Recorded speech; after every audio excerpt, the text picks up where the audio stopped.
Pour les acteurs de la communication, le rôle est essentiel et ce rôle a surtout beaucoup évolué. On va se poser un certain nombre de questions, notamment sur la sensibilisation des consommateurs.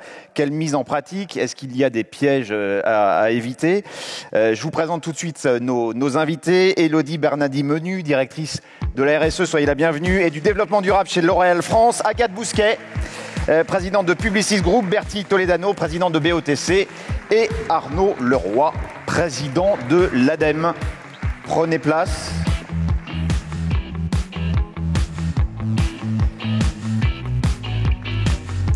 Bertie Toledano, évidemment, je me tourne vers vous pour rebondir sur ce qu'on vient de voir, vous qui représentez les agences qui créent du contenu.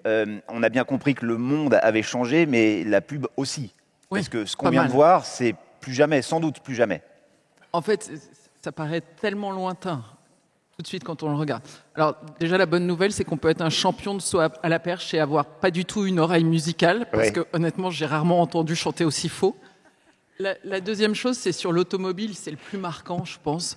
C'est que tout ce que vous voyez là, aujourd'hui, sur les publicités automobiles, serait strictement interdit de nos jours. Il est strictement interdit de circuler dans un espace naturel. Il est strictement interdit de s'arrêter à un endroit qui n'est pas une place normée comme telle. Il est strictement interdit d'écrire « garce ». Je vous jure qu'il y a tout qui est faux dans la pub, c'est-à-dire qu'il n'y a rien qui marche aujourd'hui. En fait, ce que je veux vous dire, c'est qu'on fait partie probablement de l'espace publicitaire le plus régulé au monde. Il y a 420 articles de loi qui régulent la publicité en France, et c'est très bien. Mais à ce titre, aujourd'hui, tout ce qu'on a vu là n'est plus possible. Donc, et c'est très bien comme ça. Mais au-delà de ça, l'écoute des consommateurs fait qu'aujourd'hui, on n'aurait plus du tout envie de faire quoi que ce soit qui soit passé à l'antenne récemment. Alors revenons justement à aujourd'hui. Je le disais, votre métier, c'est de créer du contenu. Est-ce qu'aujourd'hui, vous vous considérez comme un accélérateur de tendance? En tout cas, on se considère comme... Est-ce que vous voulez contribuer justement à cette accélération? Parce que les tendances, c'est un mot que j'aime pas beaucoup, mais on va dire qu'on est un accélérateur de la transformation. Aujourd'hui, il y a des grands changements en cours, il y a des grandes transformations qui s'opèrent, des transformations écologiques, il y a des transformations aussi numériques, il y a beaucoup de transformations et notre société est traversée par ça. Et nous, on est un champ possible d'accélération de ces transformations. Pourquoi ? Parce qu'on énonce très souvent les projets des marques ou les projets des entreprises. C'est notre rôle, finalement, de donner du sens aux produits, aux services, aux entreprises pour lesquelles on communique. C'est le moment d'énoncer un projet. Quand vous énoncez un projet, vous avez la possibilité de fédérer les gens derrière un projet. Parce qu'il faut donner envie. En fait, il n'y a pas de transformation qui ne se fasse au détriment des gens. Elle doit se faire en collaboration, en contribution. Et du coup, quand vous donnez du sens à quelque chose, vous avez plus de chances que les gens vous rejoignent. Ça, c'est le rôle de nos métiers. Un exemple, la grande distribution, on connaît tous le catalogue que l'on peut recevoir dans sa boîte aux lettres. Ça a encore un avenir ou pas, ou c'est à l'opposé de l'éco-responsabilité? Alors, vous voyez, là, dès qu'on rentre, ce qui est intéressant dans les discussions qu'on a aujourd'hui, c'est que dès qu'on rentre dans des sujets très précis, on va toucher la complexité des sujets. La question du catalogue, en fait, et de son passage numérique. D'abord, il y a un espèce de truc qui est absolument miraculeux dans notre pays, c'est qu'on pense que le numérique ne pollue pas, en fait. Que nos boîtes mail ne polluent pas, que tous ces courriels qu'on garde ne polluent pas. C'est faux. Ensuite, on pense que le catalogue n'a pas fait de progrès, parce que les gens qui font des catalogues, ils ont fait beaucoup de progrès sur le recyclage, sur la façon dont ils les font, sur les couleurs qu'ils utilisent, etc. Ils ont fait énormément de choix. Le dernier élément qu'on doit prendre en considération, c'est le consommateur. Parce qu'en fait, si le catalogue papier disparaît, ni moi ni vous, ça ne nous posera aucun problème. Mais par contre, qui vient avec des catalogues à la main dans les hypermarchés? Ce sont des gens qui sont éloignés du digital ou qui n'ont pas de digital dans leur quotidien. Et c'est des gens qui ont des niveaux de vie qui ne sont pas des niveaux de vie qu'on voit aujourd'hui ou dont on discute aujourd'hui, si vous voulez. Les gens qui gagnent moins de 2 000 € par mois sont les gens qui arrivent dans les hypermarchés avec des catalogues en la main, avec des promotions entourées, qui mangent en fonction des promotions. Et donc ça leur rend encore un service. Et ça leur rend encore un service. Il fonctionnent encore avec ces produits-là. Donc il faut être sûr que quand on va passer à un usage numérique, à un catalogue numérique, est-ce que ces gens-là l'auront et est-ce que finalement le bénéfice écologique entraîné va être supérieur à la possibilité de créer un accident social important. Donc il faut faire très attention parce que toutes nos discussions, y compris sur les consommateurs, sur leurs responsabilités et tout, il ne faut pas qu'elle tranche une population, qu'elle coupe la population française en deux clans. Il ne faut pas imposer à tout le monde. C'est surtout en deux clans, entre les gens qui peuvent et les gens qui ne peuvent pas. Parce qu'il y a quand même, en France, il y a un problème aussi de pouvoir d'achat, il y a aussi un problème d'inscription sociale. Donc il faut faire très attention à ces questions-là. On en parlait lors de la première table ronde, louer plutôt qu'acheter. Évidemment pas pour tout, mais est-ce que ça c'est une tendance qui vous intéresse ? Bien sûr, bien sûr. Nous on parle de valeur d'usage versus la valeur d'achat. Donc aujourd'hui, on sent bien que le monde est en train, notre consommation, elle est en train de passer, d'évoluer de la valeur d'achat. On veut une voiture, on veut un logement, on veut un vêtement, à la valeur d'usage. Je veux 2 heures de robe un samedi soir pour aller à une fête, mais le fait de la rendre, ça ne me pose aucun problème. Je veux louer une maison quelques jours, je veux louer un vélo, et je n'ai pas besoin du vélo. Donc ça, c'est aussi parmi les transferts qui sont extrêmement intéressants et qui peuvent nous permettre finalement d'accompagner une transition écologique. Élodie Bernardi-Menu, L'Oréal France, la com responsable, c'est un terme qui est déjà solidement ancré dans votre quotidien, mais qu'est-ce que vous mettez derrière ce terme ? Alors je dirais oui et non, parce qu'effectivement sur le sujet de la com responsable, c'est comment on agit sur toute la chaîne de valeur, de la manière dont on parle de nos produits.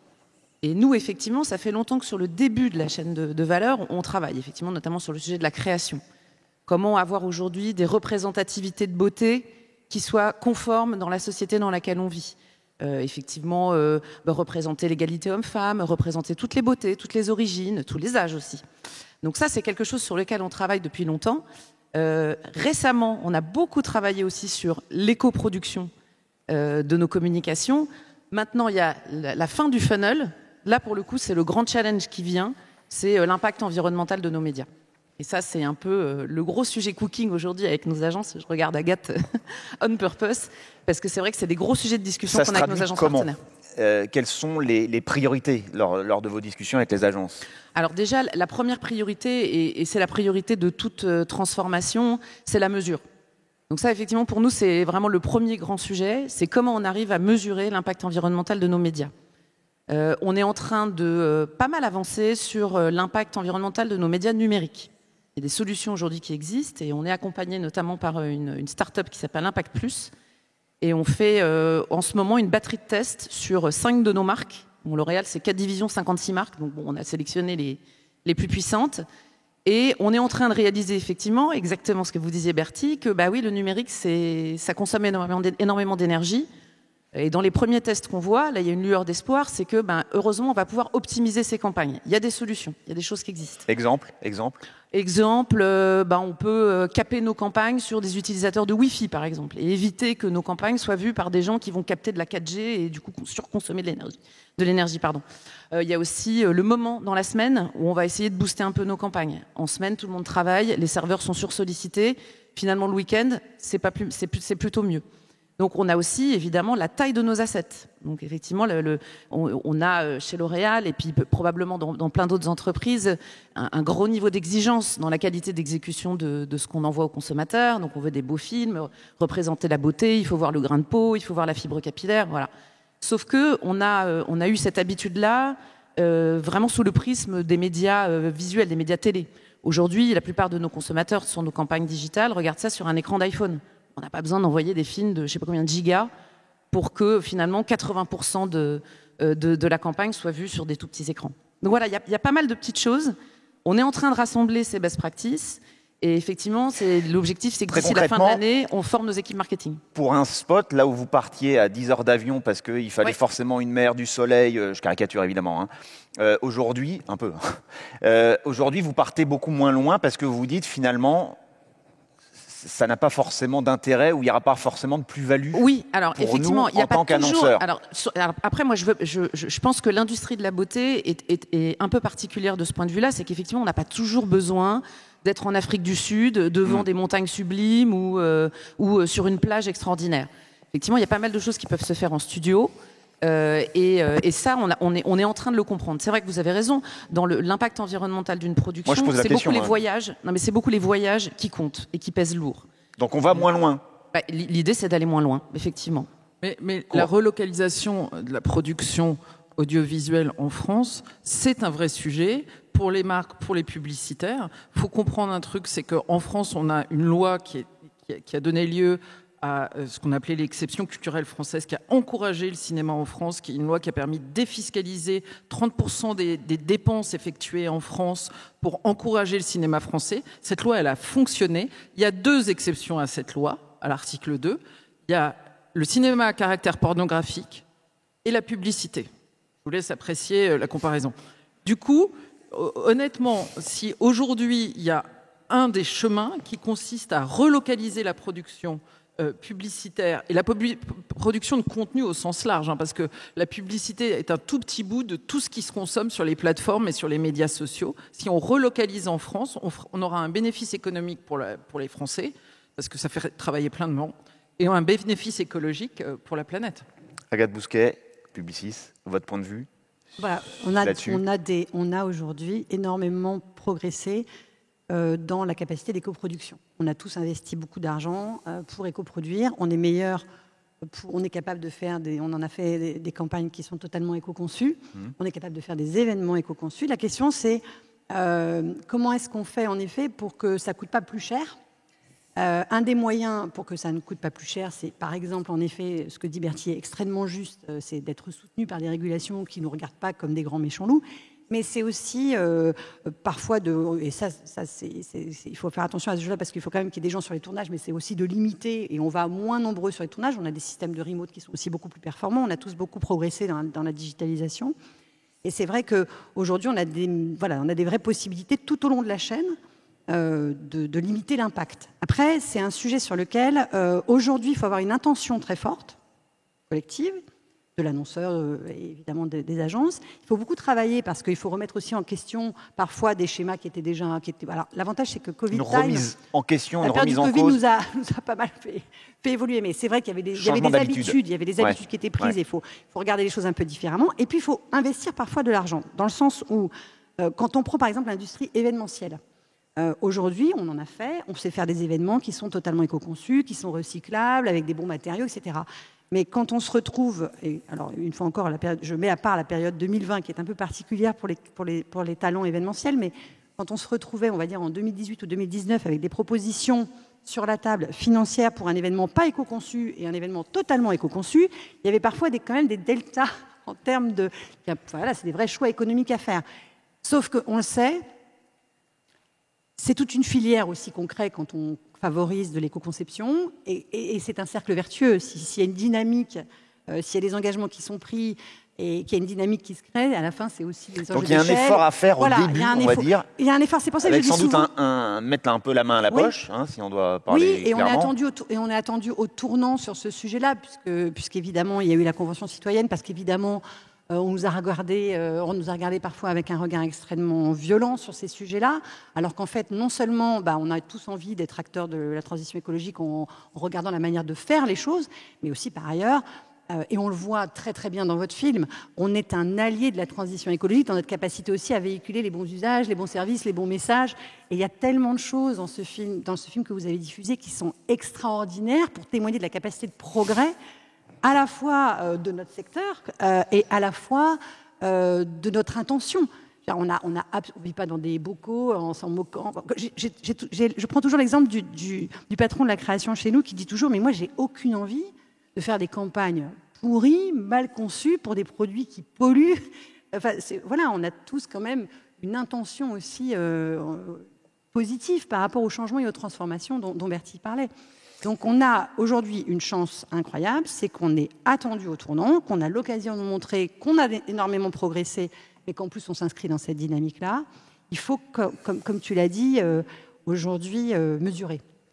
savoir de quoi on parle, histoire aussi d'avoir des vrais indicateurs de progression qui soient des référentiels pour et compréhensible effectivement par et tangible par tout le monde. pour le grand public. Exactement. Oui, tangible pour tout le monde. Vous avez publié un rapport avec Arnaud Leroy, ici présent, justement sur cette transition écologique. Nous avons fait ça. Vous avez fait ça dans votre secteur. Si on doit retenir, voilà, faut lire ce rapport. Un ou deux messages clés. Ouais. Non, en fait, qu'est-ce qui se passe? Convention citoyenne qui, en effet, dit le secteur de la publicité, des médias, des agences, enfin bref, toute la filière communication doit être beaucoup plus responsable, risque à ce moment-là d'un débat liberticide, notamment pour nous, à base de, en gros, on n'interdit pas les produits, mais on interdit la publicité sur les produits, on connaît très très bien la méthode, on l'a déjà éprouvé en publicité, en gros, le gouvernement décide d'être plutôt dans une démarche de dire non, le secteur peut prendre des engagements volontaires et peut nous prouver qu'il y a une dynamique positive qui peut se faire sans qu'on soit dans des logiques liberticides. Ça avant des débats qui ont commencé à l'Assemblée nationale, aujourd'hui au Sénat, et qui reviendront probablement à l'Assemblée nationale. Et le gouvernement nous demande en gros d'encourager ces engagements volontaires. Les filières avaient déjà travaillé, la ACC, l'UDM, tout le monde avait déjà travaillé sur ce sujet-là. Nous, ce qu'on a fait, c'est qu'on a regardé tous les engagements qui étaient en train de se dessiner et on a compris qu'en gros, c'était pas très lisible pour les citoyens parce qu'il y en avait un peu dans tous les sens. Donc, ça partait d'une bonne volonté, mais qu'il fallait les renforcer et surtout leur donner un cadre commun. Et donc, on a défini 5 axes. S'engager sur ce qu'on produit, justement, on en parle, sur ce qu'on mesure, fondamental, sur ce qu'on promeut en termes de messages, et notamment la publicité, mais aussi les médias, c'est absolument clé, sur comment est-ce qu'on sensibilise et forme nos talents, parce que la transition écologique, c'est une transition, et il y a quand même, je le disais, des choses qui doivent changer, mais aussi des gens à embarquer dans cette histoire-là, et former à ces méthodes-là, et puis se mettre d'accord sur la gouvernance de tout ça. Comment est-ce qu'on nous contrôle? Parce que c'est bien joli, les engagements volontaires, mais il faut quand même de temps en temps qu'on rende des comptes pour voir que, comme dirait Arnaud Leroy, c'est pas juste des engagements qu'on fait en l'air, etc. Donc voilà, donc on a défini un cadre collectif. Et du coup, nous, ce qu'on souhaite aujourd'hui, c'est aller plus loin, notamment sur la mesure, se mettre d'accord sur ce dont on parle. Après, chacun ira mesurer avec qui il veut. L'important, c'est qu'on ait des références communes, histoire aussi de témoigner aux citoyens que oui, il y a un progrès qui est fait par notre secteur et qu'on peut de temps en temps critiquer la publicité, mais qu'en réalité, c'est quand même une force motrice aussi, et on le voit une fois encore avec votre film, qui peut changer dans le bon sens les usages. Arnaud Leroy, patron de l'ADEME, je le disais, vous souscrivez évidemment à ce que vient de dire Agathe, vous avez écrit le rapport à 4 mains. C'est un établissement public, présentez-le en quelques mots. L'ADEME, rappelez-nous. Rapidement, donc c'est l'agence de la transition écologique. Donc ADEME, une marque connue, avec un acronyme qui date un peu. On a gardé la marque, on a changé la signature. L'agence de la transition, donc qui s'occupe de l'ensemble des champs de la transition, et Dieu sait qu'ils sont nombreux aujourd'hui. On parle aujourd'hui de la communication, on peut parler de la mobilité, du numérique, sur lequel on est de plus en plus actif, notamment avec l'ARCEP. L'énergie, bien sûr, les déchets, économie circulaire. On a aussi des évolutions sémantiques. L'alimentation durable, on a la chance d'être présent nous, sur l'ensemble du territoire, y compris dans les Outre-mer. C'est important d'en parler quand on parle de sujets liés au climat notamment. Donc voilà, donc on est 900 environ. Agathe parlait à l'instant de cette volonté d'avoir des indicateurs communs. C'est vrai que des labels, au sens large, il y en a une quantité, il y en a sans doute trop. Comment on fait pour essayer de limiter cette inflation? Alors nous, on a travaillé, d'ailleurs, je pense qu'on a pas mal travaillé avec la régie pub de TF1 sur le sujet, pour identifier les labels qualitatifs. Je pense qu'à un moment donné, il faut aussi parler de qualité. Il y a des volontés de développer des labels. Il y a une vraie jungle dans les labels. Donc nous, on a regardé les référentiels, il fallait voir un petit peu sous le capot. Donc vous trouvez tout ça sur nos sites internet. Donc on a travaillé pour regarder la qualité des labels, pour éviter justement, ça a été prononcé ce matin, le greenwashing, qui devient de plus en plus un enjeu important, qui va être sanctionné beaucoup plus lourdement, parce que c'est de la tromperie du consommateur. Donc voilà, donc on a fait ce travail-là, et on a travaillé avec pas mal de régies, pas mal d'annonceurs, pas mal aussi d'agences, pour voir un peu comment on pouvait ramener cette information aux consommateurs. Donc ça, c'est des discussions qu'on a également avec la RPP, qui est une autorité de régulation qui travaille sur ces sujets-là avec des recommandations, notamment pour mettre en œuvre tous les articles de loi dont parlait Bertie tout à l'heure. Donc il y a une spécificité liée à notre secteur au sens large, médias, communication, qui est clairement identifiée, et donc on êtes les passeurs. Comment ? Vous êtes les passeurs. Vous n'allez pas créer un label. Le label, il existe. Je prends un exemple tout bête, c'est le label bio, le label rouge pour la viande, le label, d'autres labels. L'écolabel européen, par exemple, qui touche quasiment 4500 familles de produits. Ça va du t-shirt au bidet que vous aviez dans vos toilettes. Donc, vous voyez, c'est assez large. Demain, ça sera sur les produits financiers dont parlait tout à l'heure Stanislas Potier. C'est en train d'être discuté. Donc, il y a des référentiels. Donc, nous, on promeut les labels un peu publics parce qu'on connaît la gouvernance, on connaît leur suivi. On pense que c'est des éléments importants. Il y a des très bons labels qui ont été développés par des privés, pour des marques, et qui conviennent eux-mêmes de la difficulté de faire adhérer les consommateurs sur la question de confiance. Donc nous, notre enjeu, c'est là. Vous avez une multitude d'informations. Aujourd'hui, le DPE change. Vous avez peut-être lu ça dans les journaux. Vous avez des étiquettes énergie qui sont connues, qui sont standardisées par des réglementations. C'est important qu'on puisse ramener ça sur les écrans, sur votre smartphone. Aujourd'hui, c'est de l'info qui existe, qui n'est pas mise à disposition du consommateur. Donc c'est aussi ça le challenge. Et il faut éviter de repartir sur des nouvelles normes, des nouvelles volontés de créer quelque chose, alors qu'on a un stock d'informations disponibles dont on ne se sert pas aujourd'hui. Donc nous, c'est aussi un combat d'éviter de refaire des choses. On parlait tout à l'heure avec Fabrice Bonifay de sobriété. Il y a beaucoup de choses qui sont disponibles. Portons-les à connaissance et on pourra faire déjà des sacrés progrès. Bertie nous parlait tout à l'heure d'un risque d'une France à deux vitesses sur ce sujet Oui. de la RSE. Est-ce qu'au niveau des entreprises, c'est pas un peu pareil? Grande entreprise, il y a des moyens, il y a des budgets, on peut communiquer. Petite entreprise, pas toujours évident. C'est un peu tout le sujet de ce que vient de dire Agathe par rapport à la méthode. Donc nous, on propose notamment que Gilles Dasbonnel de faire des choses en commun pour que les plus petites, notamment agences, puissent bénéficier des mêmes standards et de la même qualité. Après, vous avez aussi une agilité dans pas mal de petites boîtes et aussi parfois une vraie conviction sur ces sujets-là. C'est plus facile à bouger parfois parce que vous n'avez pas les problématiques de grands groupes. Voilà, oui. C'est aussi une réalité. Donc moi, je n'opposerai pas les boîtes. Et surtout, il y a beaucoup de dispositifs aujourd'hui pour pouvoir accompagner les structures qui veulent avancer. Sur la question, vous me permettez peut-être de reprendre la question de le risque entre la France et une France qui pourrait accéder à la transition et une autre qui ne pourrait pas. Je pense que c'est un vrai risque démocratique, donc politique, et il faut y faire attention. Donc c'est pour ça qu'on parle aussi de transition juste, et ça c'est important. Les nouveaux modèles d'affaires dont on parlait, le prêt, l'allocation, l'économie de la fonctionnalité, qui est un petit peu le terme générique pour englober tout ça, permet justement aussi d'atténuer tout ça. Mais il ne faut pas se voiler la face, nous on le dit et on le voit, on a encore fait un baromètre. Il y a une volonté d'accéder à la consommation pour une grande majorité de notre population en France. Donc il faut trouver le moyen de les faire accéder à la consommation sur des produits qui sont beaucoup éco-responsables, beaucoup plus éco-responsables. Agathe Bousquet, le mot de la fin. On a un enjeu de partage, ouais. Ça c'est super important parce que c'est vrai qu'il y a des gens qui sont en avance, qui devront partager avec d'autres pour qu'on progresse tous. On a un enjeu d'équité parce que les engagements des uns, ils embarquent les engagements des autres. Et moi je le dis, cette révolution écologique, cette transition dans laquelle on est, elle va coûter des sous. Et la réalité, c'est comme la révolution digitale. On a investi du temps, de l'argent, etc. Ça coûte des sous. Et la vérité, c'est que personne ne pourra dire non, mais c'est aux agences de payer, c'est à un tel de payer. Enfin, c'est quand même un effort collectif sur lequel. Donc il y a un enjeu d'équité. Et là-dessus, on le sait, on en a parlé beaucoup avec Arnaud, on a fait remonter ça dans le rapport. On a un sujet notamment par rapport aux GAFA, qui aujourd'hui sont dans des régulations qui ne sont pas territoriales et qui néanmoins doivent jouer leur part dans cette histoire-là. Et puis, il y a vraiment un enjeu de, comme le disait Erti, de pédagogie, parce qu'il y a encore énormément d'idées reçues. Il y a des choses qui polluent pas, il y a des choses qui polluent, alors qu'en réalité, il y a beaucoup d'innovation derrière ça et que ce n'est pas aussi simple que ça en a l'air. Donc on a aussi beaucoup de travail de pédagogie à faire. Bon bref, on est des leaders où on a une transition à organiser. Moi, je trouve que c'est quand même un moment assez jouissif. On a un rôle à jouer.